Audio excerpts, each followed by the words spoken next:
Welcome back, everybody, to the Pokemon SoulSilver playthrough. This is part 37, and we are walking out of Lugia's Cave. Well, it's not Lugia's Cave anymore since I captured it, so it's the abandoned cave. I guess somebody will move in there shortly, you know, once it goes back on the market and the real estate value of it goes up. I don't know where I'm going with this. So, reviving Espeon because, well, Espeon certainly took one for the team in capturing Fwoosh. Sorry. Yeah. You know, because every time I mention any of my Pokemon, including Espionage, I have to say the nickname. And, I'm not really doing anything with Red Ranger because, well, I don't intend to battle with him at all in this, cave island. Hey, it's a Krabby! No, that's Kingler. That's it. Who can ever forget Kingler? Cookie. I mean, seriously. Whoever came up with that idea for Kingler's cry in the show is just genius. Cookie. I love that. That was legendary. Alright, so we're doing a bit of super speeding because, well, I decided to take this time to go all around the Whirl Islands, being in the sniper's crosshair, to find some hidden stuff. So if anybody's wondering about this hidden stuff, well, I'm showing where it is in glorious super super not slow motion. Alright, so that being said, I didn't do any of these in the previous part, so I'm going to get to some shoutouts. MPJMT says, my best moments with Pokemon had to be raising my red Gyarados in Gold version. When I caught him, I had a horrible team because I was 6 and had very little idea what I was doing. I then spent the next, well, I don't know how long, but a long time training him and giving him the right moves until he was level 100. Then I went to the League, demolished Lance, the Kanto leaders, and Red. I love that Gyarados. It reminds me of the Engineer. You know, plenty of TF2 references here in the last couple of parts. You know, with the Engineer's Mini Sentry, I love that little gun. Yeah, but in MPJMT's case, it's I love that big old Gyarados. Yeah, I don't. Anyway, so scouring high and low and using the dowsing machine to find all sorts of fancy items, as well as the 2 items that were next to the Baldy guy, and making use of Typhlosion's fireballs. Sorry. Fireballs dig. Okay, now, for God's sake, get out of here, Tentacle, you crazy jerkson. Yeah, this was a pretty long super speed up, and all the way back to Cianwood City, switching out the team. Oh God, when is it gonna end? Oh, there's Fwoosh. Okay, well, showing him off, and switching out, and change happening on the bottom, and wow. Okay, we're back to normal here. Whew. Alright, everybody catch your breath, and let's move on. So, oh yeah, so now I can finally get rid of Whirlpool on Blah, finally, because I really, you know, I'm pretty sure you don't need it ever again throughout the whole game, so I think we're good to go here. Alrighty then, so heading back into the Pokemon Center, sitting there and taking my sweet time. Doing a little bit more of a switcheroo, and just one more, and that's to switch Skarmory with Forretress, so that, you know, I can have Contra. I really need to get on the ball with the nicknames. It's been 37 parts. I really need to get with it. Come on. Gotta remember the nicknames. I keep calling them by their regular Poke names, and then that's just not, it's just not, it's just. Alright. So anyway, it's not acceptable. There we go. Alright. So, biking on through. Of course, gotta use a repel, because otherwise I get harassed by a Pokemon by, like, every 2 steps if I'm on the bicycle, because we're going super fast. And the faster you go through the grass, the more chance you have of getting a wild Pokemon encounter. Alrighty then. So, without further ado, finally surfing across the waters of New Bark Town to the east of it. I was ready to do that at the end of part 35, but then, you know, I got a little sidetracked here. And then this guy walks up, harasses me, and then tells me that I'm in Kanto now. And so I decided to check the map like he told me, and lo and behold, it shows me where Entei and Raikou are. Raikou. are. And, yeah. So yeah, according to the map, we are legitimately in Kanto, sort of. And as you can see by the clock, it's been nearly 24 hours since we've started this crazy nutso wacky journey. And what is this crazy transition? Well, to me, it seems to be a brand new background for the videos. Yes, because we are doing something brand new. We are in a new area, got all 8 badges of Johto, and we are moving on to 4 mysterious shadowy figures. And I'm so certain you can guess who those are. But yeah, so yeah, I decided to just cook up a new background for it, you know, do something a little different. And so there it is in all its gloriousness. Alright, so here we are in Tojo Falls. One of the reasons I decided to get you mad here, so we can use Waterfall. And I can only imagine if I waterfalled up the center where that rock was, it'd push me immediately straight down. Or the emulator would crash, you know, either way. Alright, so going on up, Tojo Falls, really simple area. Has no real significance except for a special event where, well, I might as well just go ahead and say it. If you get an event Celebi, you can come here, and Giovanni will be available to battle. I don't know the specifics, okay? All I know is that you need an event Celebi, and good things will magically happen. Alright, so that's it. Just getting a fancy item, and then out of Tojo Falls, and what do you know? The first trainer of the route. Yeah, I am training on my own, and doing a pretty gosh darn good job of it, I'd say, because, you know, I got 8 badges. So this is all pretty much all ace trainers along this way to the road of victory. That's what we're going to call it here. And she's got herself a fancy Bulbasaur. And I'm going to be... Oh, right, Leech Seed. Right, I did not notice that. Yeah, no chance. No chance against Contra. Alright, fancy Ivysaur. No chance against Espionage either. Super effective there. And first one of the playthrough, a Venusaur. Whee! Oh my goodness, that cry brings back a lot of memories. That was my Pokemon in the first gen, and using brand new Fireball's brand new attack, Blast Burn. Wow, Venusaur just had no chance. I'm sorry. I had to, first of all, I had to test it out, and second of all, I had to flex my Pokemuscle against, well, you know, other trainers and the past, as it were, you know, sort of symbolic, you know. Venusaur used to be my main starter in the first generation, now just knocking it out with the second gen one. So yeah, all sorts of crazy stuff happening in this playthrough. So, going and talking to this old lady, if your first Pokemon up, the one following you, likes you, if it has a good happiness level, she'll give you Sandstorm, and if it doesn't, she smacks you, or something. I think she gives you a different TM, I don't know. It used to be that she would give you Return in second generation, if your Pokemon really liked you, and if it didn't, she would give you Frustration, because they both deal with happiness. So, it all works out, you know, they were, you know, it was a new thing, you know, happiness, they decided, hey, let's make some moves based around happiness, so. Alright, so we got Magneton going here, believe it's the first one of the playthrough, so I'm not super speeding nothing. And I figure that this really was not going to be a very good fight for Contra, since she has nothing super effective. So that being said, we're going to be throwing out some wrestling. Okay, and then we switch into that. That's not so great because, well, Machoke doesn't have very good special defense. Okay, yeah, we're back in bit. Wait a minute. If it does Thunderbolt again, I could be in serious trouble. But then I decided why the heck not, just go for it. Yeah, and then it did Thunderbolt again. Let's do another shout-out. KTH77 says, my favorite Pokemon memory is when I was a little Keith and I first got me Pokemon Red version. I would always try to imitate the show, but that was impossible because the game only let you catch one starter. So when Pokemon Yellow came out, it was like a dream come true for little Keith. Not only could you get all the starters, but Pikachu was out of his Pokeball and able to interact with you. And they threw in other stuff like being able to catch a Pidgeotto in Viridian Forest. Yeah, you know, I remember that now. That was interesting. You know, they really... They followed some things in the show. You know, they definitely implanted some of the plot points and significant things from the show into the game, and I thought that was really cool, you know, especially for the fans of the TV series. And so first Quagsire, the playthrough. This thing is just too weird, okay? Whoop! No, Quagsire, go home. Go home, Quagsire. God, that face is just...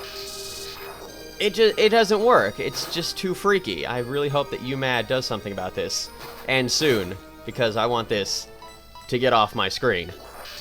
Yeah, a couple more Dragon Rages and we should be good to go. I didn't use any water type attacks, even though they would be neutral. You know, now that I think about it, it might have been the better idea, but I said whatever. UMAD was 3 levels lower, and well, it seemed that at the time I didn't quite have much faith in UMAD for being such low level. I guess not. So, yeah, there goes Yawn. I guess not, seeing as how he got KO'd from that. What was that? Electabuzz and Magmar. Yeah, that didn't need to happen. You know, something I did notice when I cooked up this new background is that the glow around the Pokemon is definitely, you can see it better, I think. You know, instead of the blue background, you can definitely see that glow that I made and I mentioned, like, all the way back in, like, part 7 or something. But yeah, anyway, first Execute of the playthrough. Good old Execute. I always wondered why the heck is there always, like, a broken one? You know, I mean, here you got, like, a bunch of eggs with faces, and then you got one in the back that's always, like, broken. It doesn't have a face. What's happening here? So, Bug Bite being, yeah, I believe it's 4 times effective against Execute, since it's Grass and Psychic, and I believe both those types are weak to Bug. That's all he had to say. Imagine if he, like, literally said that. ... exclamation point. And your character's just standing there like, I'm gonna go now. Alright, so Revive on Rasslin. Darn it. You know, I was so sure that he was gonna be able to really get it done, but unfortunately, well, Magneton was a tad bit faster, and that's, you know, that's the norm with electric types. They are naturally fast, so, especially Electrode. I almost said Execute, and I don't know why. I'm just being a little crazy here. Yeah, you know, I am pretty good. I would say that I am. Mareep. Get out of here with that nonsense. Alright, Contra should be able to handle this. No sweat, Amundo, and that sort of nonsense going on there. What? It had to be a critical hit, right? Random crits for the loss. Pokemon Trainer Brian. Oh, God. Yeah, leave it up to Brian to have just one singular, unevolved Pokemon in his party. Anyway. No, I'm not... Nobody's burned. Crazy me. Alright, so, you know, that was luck, okay? Contra, totally on the ball. It was just luck. So nobody needs to worry about it. And UMAD is now awake. And ready to rage some more. I love how there's like just 2 little patches of grass. Why? I don't know. I guess these little strips of grass, there's some Pokemon that you can catch that may or may not be rare. But I got me a Destiny Knot, and I was curious. I was like, what is that? What's a Destiny Knot? So I decided to look it up. And if your Pokemon gets attracted, well, infatuated, so does the person, the other dude, and the thing. You know what? The item description explained it a lot better than I did. So, yeah, that really would have came in handy against, say, oh, I don't know, Whitney. You know, she always uses a... Oh, okay, yeah, I forgot that, you know, already did Arbok before. You know, always spamming attract. Oh, wow, hello. Alright. Oh, yeah, one thing I didn't mention about, yeah. Like, you couldn't have just... You know what? You're not a psychic at all. You're just a medium. I don't know. Starmie. Already seen one of these. Now, what was that thing I was going to say? Oh, yeah. When I was looking at the map and it also showed the time, I forgot to mention that I have been on this quest for nearly 24 hours in game time. So, yeah, it's been quite a ride. I know I've said that before, but still. You know, Contra, just get rid of this thing already. God's sake. Explosion? Nah, just nah. I'd rather not have to sacrifice Contra. You know, even though Explosion, big damage. You know, no, just, I don't feel like it, so. Alright then. Already seen all of these before. Oh, God, I seriously thought I was going to take a serious risk there. Oh, see, he only did... Okay, so he's only doing the powder attacks. You know what, I could have just risked it, but whatever. Better be safe than sorry. And also, save early, save early, save often. That's, those are words to live by, especially if you're playing an RPG. Not really. I've only been here for about, what's it been, like 5 minutes? Eh, I'm still ready to go. Ah, Growlithe. Yeah, already seen one of these. Alright, so let's get one of those fancy shoutouts. Shenin Zanawa says, my favorite moment in Pokemon must be in Platinum with one of my internet buddies. We both decided to train our very first EV-trained teams and then have a match. That's the acronym EV, not the Pokemon. After a few weeks of planning and breeding plus training, the time had come. It was an intense match, and he won with one half-dead Pokemon standing. I cannot even explain how nervous I was before the match and how epic it was, and he is still my greatest rival in Pokemon, parentheses. My favorite Pokemon is Squirtle. He was my very first starter Pokemon. I have super respect for Squirtle. You know, the water types, even though I tend not to be, you know, sort of magnetized toward the water type starters, I usually always go with the grass or the fire ones. I do really like the water ones too, you know? Like, if I had the choice to use them all, I would use them all, you know? No big deal. Alright, so this guy's got a fancy quillfish. How did a fisherman, get all 8 badges? I don't know. Especially with just straight up water type Pokemon, I really don't know. But hey, you know, kudos to him. I mean, he made it here with a quillfish and a sea king and another quillfish. Right. Isn't that weird how, you know, Goldeen starts off at Goldeen, a clearly female Pokemon, then it evolves into Sea King, a clearly male Pokemon. What were they insinuating? Oh, I mean, this is video gaming and such. You know, there's all sorts of oh no. There's all sorts of weird stuff going on in video games, especially the ones that come from Japan. They're the crazy ones. Alright, so we've already seen a Ponyta before. So, yeah. Alrighty then. So, you know, Fireball, making easy work of that Ponyta, you know, treating it like a joke, using Dig.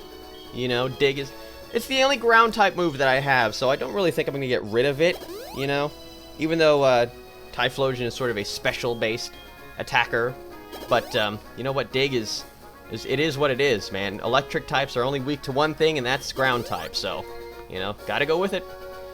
Alright. So healing up everybody before we get to this trainer, which was sort of, it was really pointless. I don't know why I did it, and I will show that reason why it was pointless in just a minute here. After I dispose of this Psychic who has very good taste in Pokemon. Of course. Well, he's a Psychic type, and he picked Espeon. That would be pretty insane if he had an Umbreon. But still, you know, like Espeon. So I decided to not speed this up. Although it made a serious mistake by attacking Contra, who has Payback, Double Damage, Dark type, Espeon, Weak type, and that's done. Yeah. So, get rid of his foolish Espeon. It's nowhere near as awesome as Espionage. No Espeon will ever be. I'm sorry, it's just not gonna happen. Alright. So, oh, that's right. Now I decided to move on over through here because you know me, I always have to explore everything. So I got to make sure that I didn't miss anything. I was like thinking about it, and I was like, I don't see anything. And then I started to walk back, and I was like, you know what? Screw it. Leap of faith, and then just went for it. It was epic like that. So what is this again? Route 27? I think it was. Yeah. And we got ourselves a big mushroom on a rock because, well, that's where mushrooms grow apparently. Oh, Route 26 now. Okay, so it's 27, then it's 26. Okay, I'm learning things. I mean, I already knew this. Get away from me. Alright. So let's get to one of those another shoutouts. FTW Gorillas says, my favorite memory was when I was still in daycare and I had the yellow version. Well, my 2 friends had gotten red and blue on the same day, so we came up with a bet to see who could get all 150 because Mew would never be found by us because of those events. But yeah, I was very happy to see that I could get all 3 starters, and that was such an advantage. So my friends teamed up, and one traded over his starter to the other, and reset his game, and did this until they each had all the starters. And I thought this house was a little odd. There was 7 beds, and then I realized, oh, this is the place where the weakly siblings live. Yeah, and then it tells you where every one of them is located. Very convenient, because, well, you get free stuff from them, and free stuff is awesome. So yeah, like free credit report, or something. Isn't that it? Or is it a free credit score? Alright, now I'm just blatantly advertising. FTW Gorillas also says, my favorite Pokemon is Gengar because out of the original 151 Pokemon, the Ghastly and Haunter and Gengar were the only ghost Pokemon in the game, and that made them seem very unique and cool. But what wasn't cool was that although ghost types were designed originally to be super effective against psychic types, they were not, and psychic was pretty much the the Uber tier. Particularly Mewtwo. Alright, so now we got ourselves a female ace trainer who happens to have a Pikachu. And it's a female one because, well, apparently all girl trainers have to have female Pokemon. Why? I don't know. It's just a thing. And speaking of water types, Squirtle, and all that, we got Blastoise, who happens to be male. Alright, so apparently I was wrong. Fine then. Blastoise, awesome Pokemon. Look at that thing. It looks like Bowser, but it's not. And then it gets hit by thunder, which is... That's the end, I would say so. Yeah. Thank you for coming, Blastoise, though. You look pretty awesome. Alright. You know, I do wonder something, though. It used Surf. And I just realized that, well, you need Surf to get over to this area. But some of the trainers along this area do not have Pokemon that can learn Surf. So how did they get here? Ah. Okay, so this was the reason why it was pointless for me to use those potions. This is pretty much like the Pokemon Center here. You come in here, talk to this lady, she'll let you rest, and all your Pokemon will be fully healed. Duh. And you can do this as many times as you want, you just go out and come back in. Ah, whoops. Anyway, so that mistake aside, that's it for this part of the Pokemon SoulSilver playthrough. Drumming part 38! We'll be moving along to the road of victory! Yeah, speaking of which, I mean, Ampharos not messing around, using Thunder on that Blastoise, man. Just taking it down. No messing around. We are too far along, and Contra looks very happy. I'm sure she's very happy to be awesome, because I know I'm happy about that. So yeah, see you all next time.